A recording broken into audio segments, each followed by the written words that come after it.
আসসালামু আলাইকুম। আপনারা সবাই কেমন আছেন? আশা করি ভালো আছেন। আমিও ভালো আছি। আমি আজকে শাক রান্না করব। একটা প্যান বসিয়ে নিয়েছি। এই যে শাকগুলো দিয়ে দেব। লবণ দিয়ে নেব, 1 চা চামচ লবণ দেব। অল্প শাক তো মিলিয়ে যাবে। শাক ডেকে দিলে সবুজ থাকে না, কেমন জানি একটা কালার আসে, তার জন্য আমি ডেকে দেবো না। নাড়া দিয়ে নেব। দেখেন শাকগুলো হয়ে গিয়েছে, সিদ্ধ হয়ে গিয়েছে ভালোভাবে। নামিয়ে নেব। শাকগুলো নামিয়ে নিয়েছি, এখন ভেজে নেব। তেল দিয়ে দিয়েছি,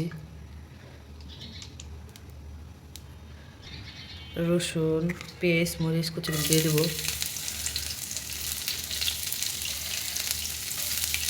ভালো করে ভেজে নেব। আমি এরকম করে ভেজে নিয়েছি, এখন শাকগুলো দিয়ে দেব।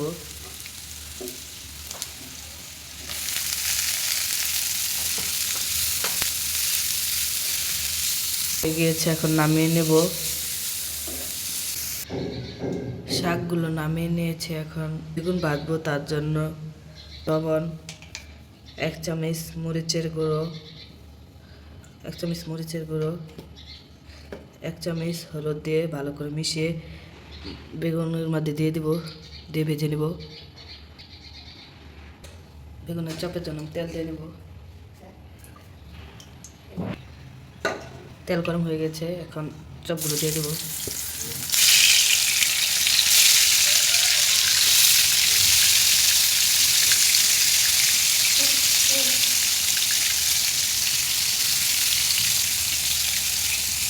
ভালো করে বেছে নেব।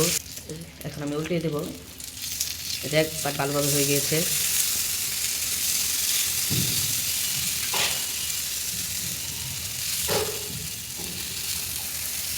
এটা ভালো করে ভাজা হয়ে গেছে একবার।